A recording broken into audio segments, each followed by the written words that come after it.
afternoon or early evening, wherever it is for you. So today has been an interesting day. First I got a letter from my insurance company saying that they were going to cancel my homeowner's insurance. Now, don't get scared. It's all right. They made a mistake. It's all going to be fixed. My insurance is not going to be canceled. There's nothing for me to do.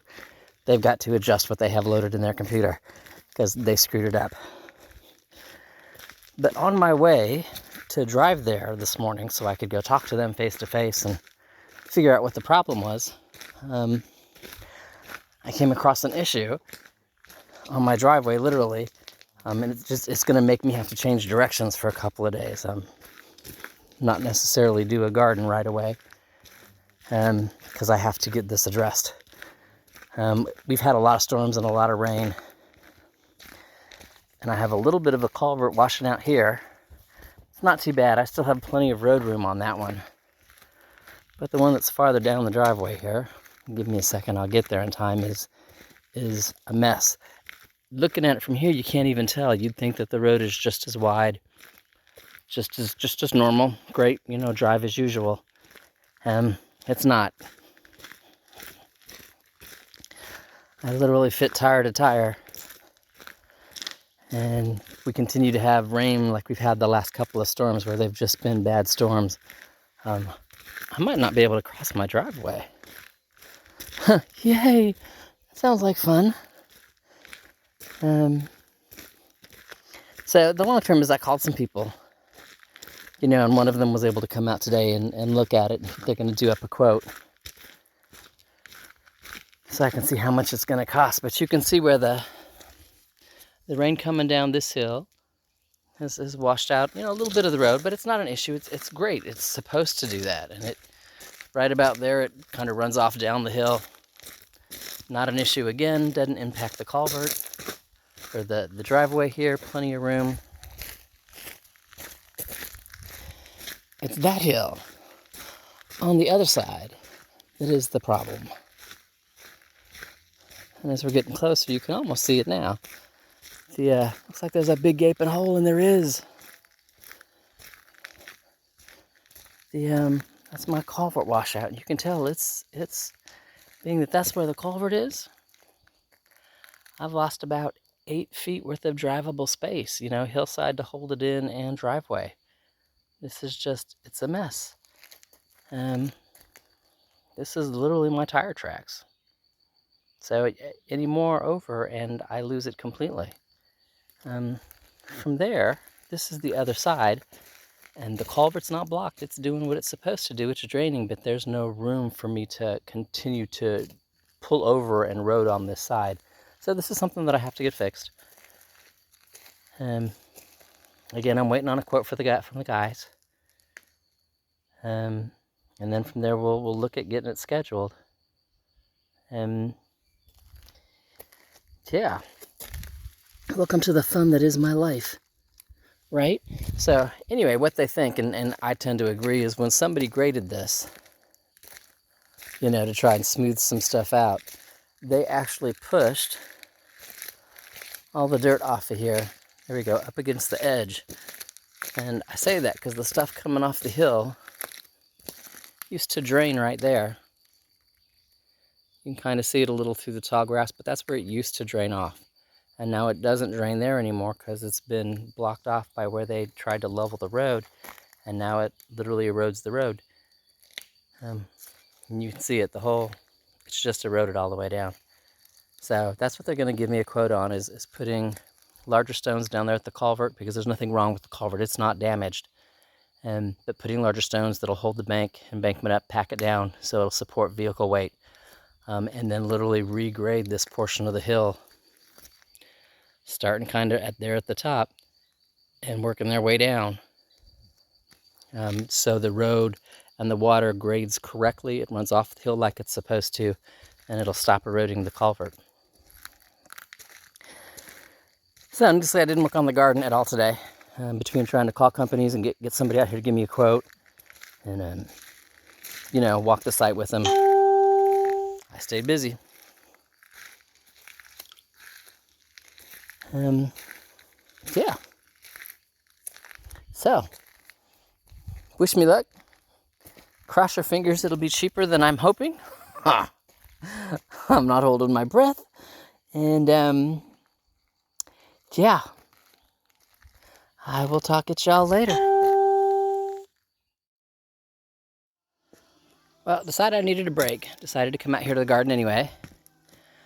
Went ahead and put the tomatoes and the eggplants in the ground. Again, I'm companion planting them. I've never planted eggplants before. Not sure how well it'll work. I am assuming it'll be okay because both eggplant and tomatoes are from the nightshade family. So they should be really compatible with each other and not overtake one another. Eggplants will not grow as tall as tomatoes, so the tomatoes will still get plenty of light.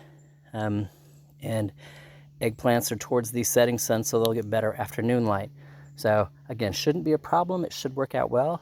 There's some marigolds in there.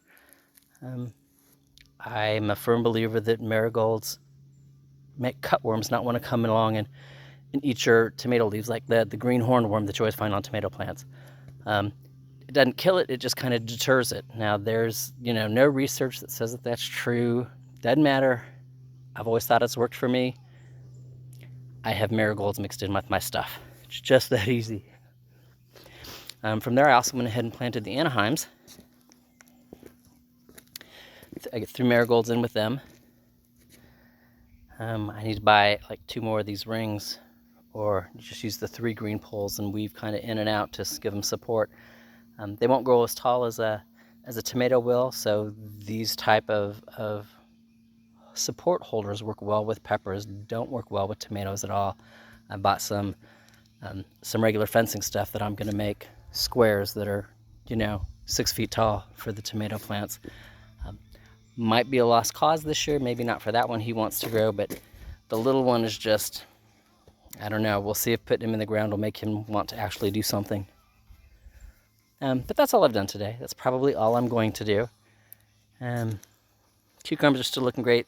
Threw a marigold in there with them. Zucchinis and watermelon are doing great. Nothing died off after the transplant and then the storm coming in. So we'll just see how well they take. Cantaloupes are doing what cantaloupe does. Their buds went ahead and bloomed out, so they're not in shock. That one's got a bloom on him. That one's got some blooms on him. So they're not in shock. They also took their transplant well. I figured tomorrow morning I'll work on the cages for the tomatoes. And if I have enough fence, maybe I'll put the hoop on the cucumber and get the strings hanging so it can start climbing. And then if there's some left over, I'll put it over there with the peppers. Got a bag of soil still, or got to buy soil still. Artichokes are hanging out here. They're having no problems with the extra sunshine. The peppers and marigolds over there having no problems with the extra sunshine. Yeah, and then just get to planting. All right, well, I'm going to go. You have a great evening. It's getting late. Go in and take a shower. If I get the paneling done in time, maybe I'll start moving some of the wood chip pile in here to help keep the soil moist. And otherwise, have a wonderful evening. And I will talk at you later. So 2 late evening finds. Both of them make me really kind of happy. Hey, quit focusing on the gloves here. Trying to zoom in on it, otherwise you're not going to be able to see it. I have passion flowers, which means I will have passion fruit. Great for jellies and jams, but I won't lie, I think the flowers are just amazingly pretty. So yeah, kind of liking that. It's kind of awesome. There's one there getting ready to, or that is bloomed, and then there's a couple more getting ready to bloom. This is in that flower garden because there's some irises or gladiolas kind of back that way. There they are. And then there's some sort of squash or zucchini or something that is regrowing here. So again, I know there's a flower bed here. You can tell by the way the the rocks there. At one point in time, this was a border. Somebody started a garden. I need to get in here and clean it and fix it and see what's in here, see what's salvageable, see what's not. It's not number one on the priority list of stuff I got to do. And one of the other things that looks interesting here is it looks like there's wild grapes.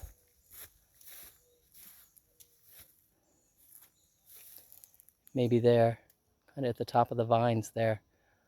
They look like wild grapes. It looks like grape worms are eating the leaves really bad. I don't see any grapes growing or any grape buds yet, so it's just one of those. I'll keep an eye on it. If they're grapes, they're probably muscadines or muscovines. We'll see. And then, the scourge of Arkansas. Everybody talks about it. Let me see if I can zoom in on it. I don't know if you can see them on that leaf there. Those are Japanese beetles. They will eat everything in your garden.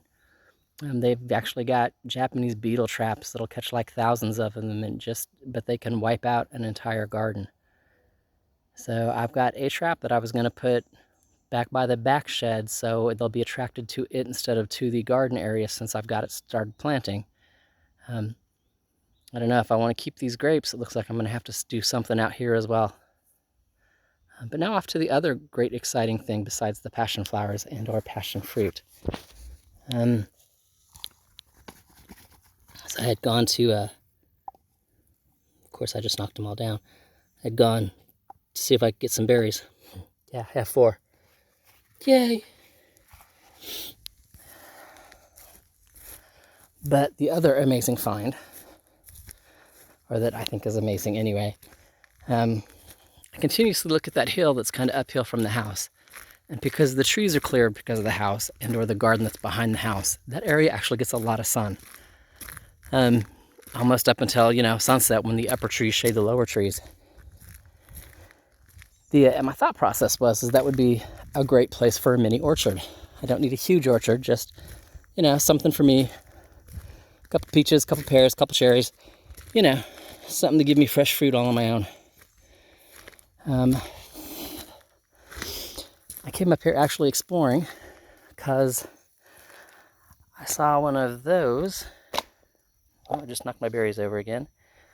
I saw one of those. Oh, that's the rock. There it is. It's a half-eaten piece of fruit down on the driveway. And I'm like, where's this coming from and what is it? They're half-eaten, so I couldn't tell.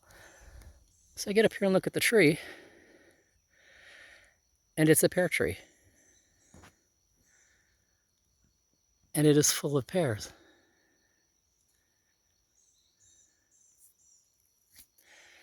I got big pears and baby pears and pears for days.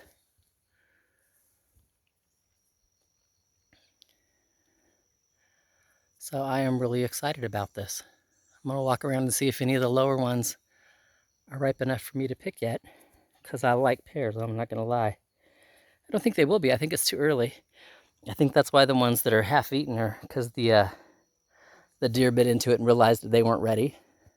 But this is really exciting, because if the pear tree will grow here, that means the rest of them will grow here as well. So, and it's a big tree. And my ladder will get me high enough that the deer can't get to them. So this is awesome. I'm just saying. All right. Talk at you later.